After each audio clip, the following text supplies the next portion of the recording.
Assalamualaikum warahmatullahi wabarakatuh. Perkenalkan, nama saya Lutfiah Nur Zahra dengan NIM 240405500016, kelas 2A, jurusan Pendidikan Khusus, Fakultas Ilmu Pendidikan, Universitas Negeri Makassar. Pada video kali ini, saya akan menjelaskan tentang anak berkesulitan belajar. Untuk lebih jelasnya, mari kita simak video berikut ini.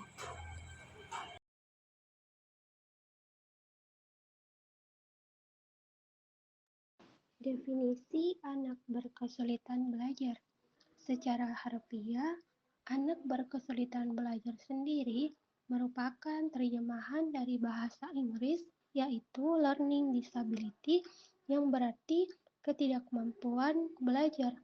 Learning disability merupakan suatu keadaan yang membuat individu kesulitan dalam mengikuti kegiatan belajar.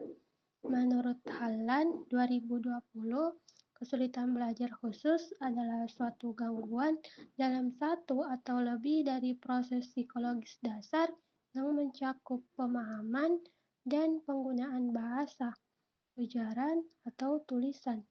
Gangguan tersebut menampakkan diri dalam bentuk kesulitan mendengarkan, berpikir, berbicara, membaca, menulis, mengeja, atau berhitung.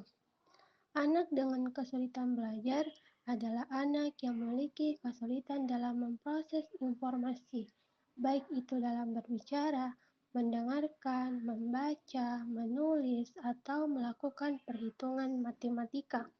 Meskipun mereka memiliki kecerdasan yang normal atau bahkan lebih tinggi dari rata-rata, menurut Miller 2009. Jadi, anak berkesulitan belajar adalah anak yang memiliki prestasi belajar di bawah rata-rata atau ketidakmampuan dalam memproses informasi yang ia dapatkan. Landasan anak berkesulitan belajar. Yang pertama itu landasan filosofis, di mana landasan ini menekankan pentingnya pemahaman individu yang unik dan kebutuhan belajar yang berbeda. Yang kedua itu landasan sosiologis, di mana ia mengakui pengaruh lingkungan sosial dan budaya terhadap kemampuan belajar anak. Yang ketiga, landasan pedagogis, menggunakan metode pengajaran yang sesuai dan adaptif untuk mendukung proses belajar anak. Yang keempat, landasan empiris, menggunakan hasil penelitian dan data untuk memahami cara terbaik untuk membantu anak berkesulitan belajar. Yang kelima, landasan hukum, menjamin perlindungan hak anak untuk mendapatkan pendidikan yang setara tanpa diskriminasi. Secara garis besar, kesulitan belajar dibagi menjadi 4 fase. Yang pertama itu fase dasar pada tahun 1800 sampai 1930, di mana fase ini merupakan periode di mana penelitian ilmiah dasar mengenai fungsi-fungsi dan kelainan otak dimulai.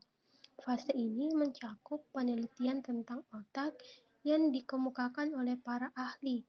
Yang pertama itu oleh Paul Broca pada tahun 1861 mengemukakan bahwa orang dewasa yang kehilangan kemampuan berbicara mengalami kerusakan di beberapa otaknya, yaitu area Broca. Area Broca adalah bagian otak manusia yang terletak di wilayah sebelah kiri, tepatnya di gyrus frontalis superior. Area ini berfungsi pada proses berbahasa, kemampuan mengeluarkan ide dengan bahasa yang baik, serta menggunakan kata-kata akurat dalam bahasa lisan maupun tulisan. Menurut para ahli yang kedua, Karl Wernicke, seorang dokter Jerman pada tahun 1874 yang menemukan kerusakan pada otak dan mengakibatkan gangguan dalam memahami ujaran yang disampaikan oleh orang lain. Area Wernicke adalah area pada otak yang berperan penting dalam perkembangan bahasa atau berbicara. Area ini terletak di lobus temporal. Area Wernicke dan Broca sangat berhubungan. Jika area Broca berkaitan dengan produksi kata-kata, maka area Wernicke berkaitan dengan pemahaman dari suatu perkataan. Fase yang kedua yaitu fase transisi pada tahun 1930 sampai 1960. Fase transisi adalah periode di mana bermunculan studi-studi klinis tentang masalah-masalah belajar pada anak. Tetapi penelitian tentang otak tidaklah berakhir. Jadi, penelitian tentang otak tetap masih berlangsung pada fase transisi. Selama fase transisi, kajian ilmiah tentang otak telah diterapkan pada studi klinis anak dan kemudian diterjemahkan ke cara-cara mengajar. Menurut para ahli, yang pertama itu Samuel Orton, seorang neurolog yang menyatakan teori kurangnya dominasi otak sebagai penyebab kelainan berbahasa pada anak-anak, mengembangkan metode pengajaran yaitu metode Orton yang kemudian disempurnakan oleh Anna Gillingham menjadi metode pengajaran Orton-Gillingham. Fase yang ketiga itu fase integrasi pada tahun 1960 sampai 1980. Pengembangan konsep, layanan, dan penanganan berkesulitan belajar tumbuh pesat disertai dengan pelatihan bagi guru-guru. Fase yang terakhir itu fase kontemporer pada tahun 1980 sampai sekarang.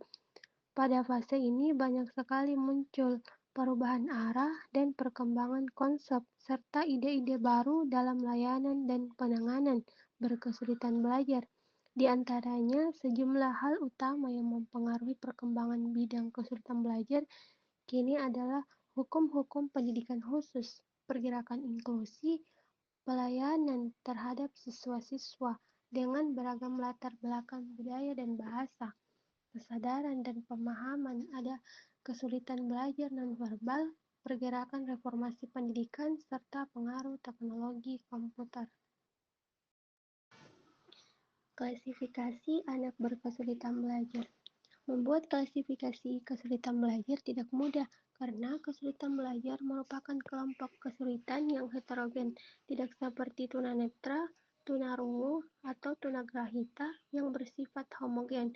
Jadi klasifikasi anak berkesulitan belajar itu terbagi menjadi dua, yaitu kesulitan belajar pada segi perkembangan seperti gangguan perhatian, gangguan memori, gangguan persepsi, visual dan motorik, gangguan proses berpikir, dan gangguan bahasa. Yang kedua itu kesulitan belajar dalam segi akademik, seperti kesulitan membaca, kesulitan menghitung, dan kesulitan dalam menulis. Karakteristik anak berkesulitan belajar terbagi menjadi tiga, yaitu anak disleksia adalah anak yang mengalami kesulitan dalam membaca, seperti penghilangan huruf, suku kata, atau akhiran kata, penambahan suara atau kata dalam kalimat, penggantian kata atau huruf, pembalikan kata, suku kata atau huruf, mengubah urutan kata dalam kalimat, mengabaikan tanda baca. Yang kedua, anak disgrafia adalah anak yang mengalami kesulitan dalam menulis, seperti lama dalam menulis, tulisan tidak dapat dibaca, tidak rapi, cara memegang pensil kurang tepat. Yang ketiga adalah anak diskalkulia, adalah anak yang mengalami kesulitan dalam belajar matematika atau berhitung, seperti sulit mengenal konsep besar, kecil, lebih kurang, tinggi, pendek. Ciri-ciri anak berkesulitan belajar. Yang pertama, kesulitan membaca yaitu disleksia, seperti perkembangan kemampuan membaca terlambat daripada anak seusianya. Kemampuan memahami bacaan rendah. Yang kedua, kesulitan menulis yaitu disgrafia. sering terlambat selesai saat menulis tulisan, sering salah menulis huruf seperti B dengan P dengan Q, 5 dengan 9, dan seterusnya.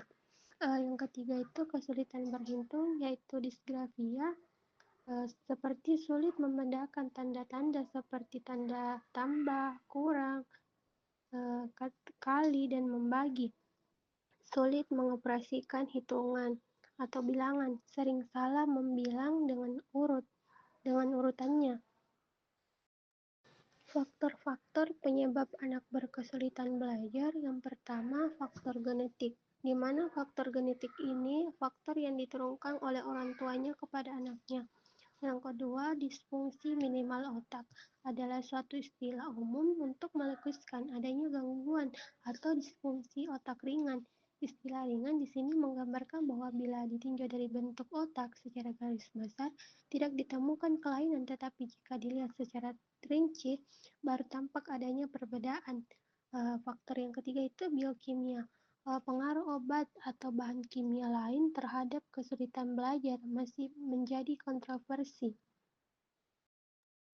Kesulitan belajar dari segi akademik, yang pertama kesulitan membaca atau disleksia.